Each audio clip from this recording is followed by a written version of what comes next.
Hi, welcome back to Emerald Hill Skies. My name's Doug, and tonight I was just wondering if perhaps while I was combing the skies, I want you to know that I've been looking here in the southern skies. This is the South Meridian here just around the constellation Virgo. And I've been using this RASA telescope. It's an 11-inch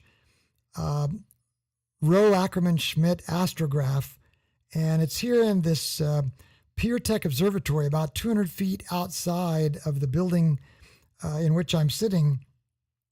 And this is the part of the sky I've been observing over there in the south. And I just was thinking that perhaps I should check this out because look what I came across. Here's the part of the sky that I was observing, and look at this object. Now, these are all, of course, pinpoint stars, and they're various sizes, various magnitudes.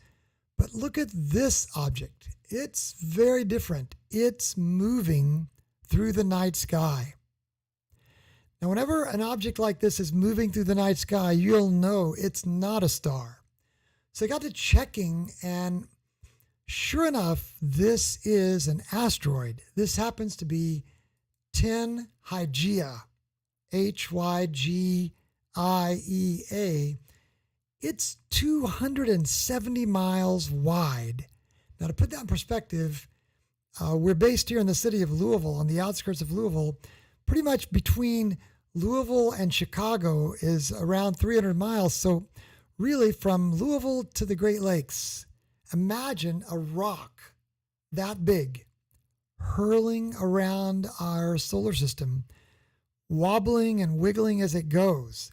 If you've been able to imagine that, you've just imagined something that is both terrifying and incredibly interesting at the same time.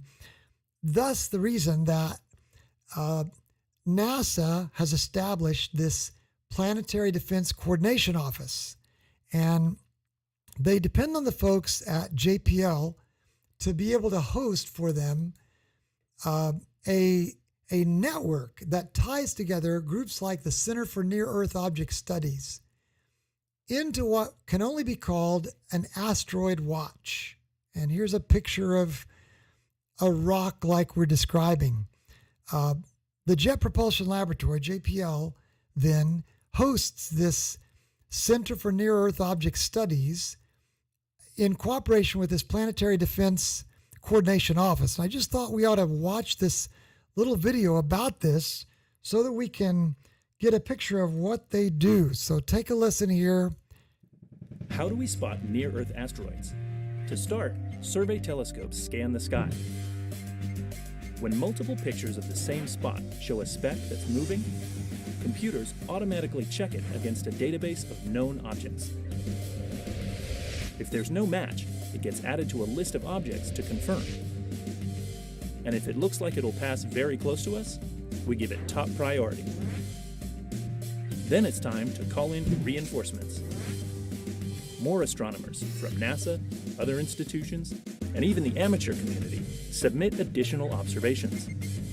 Each new data point helps refine the projected path, and this asteroid is going to fly right on by.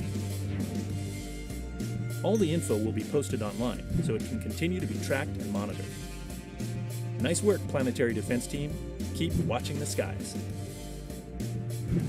So there you have it. That's the way JPL's asteroid watch functions. It's kind of comforting, isn't it, to know that you can have these minor planets. I mean, there are zillions of them. I heard about one March 11th that actually collided with the Earth. It was only 2 meters wide. And of course, it blew up in the atmosphere, burned up over the coast of, I think, Norway. And it remains of a few small pellets crashed into the Norwegian Sea. But this does illustrate why several months ago we launched the Double Asteroid Redirection Test, or DART. And this mission is actually en route right now to an actual asteroid where we'll be doing something like Bruce Willis did in the movie Armageddon. Remember Armageddon?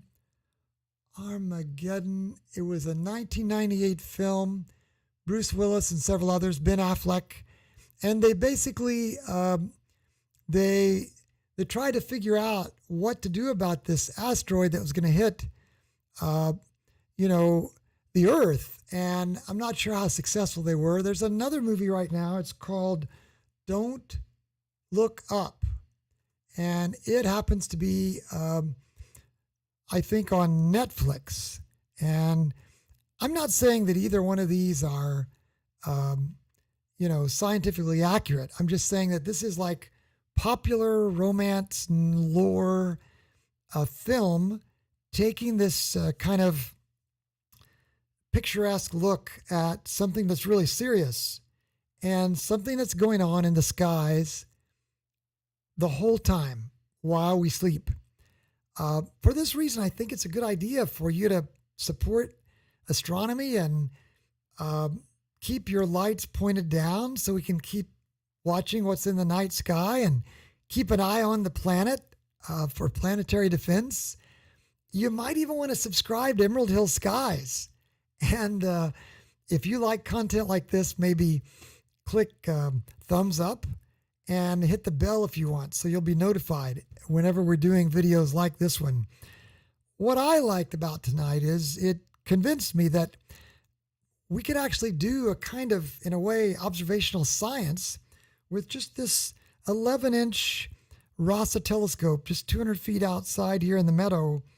Kind of is exciting, isn't it, to think that amateurs can participate in something like this. And this trajectory that you see here, over the last, we've been stacking frames for the last 106 minutes, 319 frames of 20 seconds each. Now think about it. We can now calculate the exact trajectory of Hygiea, 10 Hygiea, this asteroid, 270 miles wide. And we can see if it's going to maybe, now there is an asteroid coming that's going to come somewhat close to Earth in 2028. Of course, it can always change trajectories. By 2028, we'll want to know if the Bruce Willis plan will work. So stay tuned to Emerald Hill Skies, and thanks for watching. Thanks also for the encouragement you give and for being a part of this, and we'll look forward to seeing you in the next one. God bless and good night from Emerald Hill Skies. And remember, do look up, and we look forward to seeing you next time here at Emerald Hill Skies. By the way, there are no rocks headed for Earth right now, at least until 2028. Keep looking up.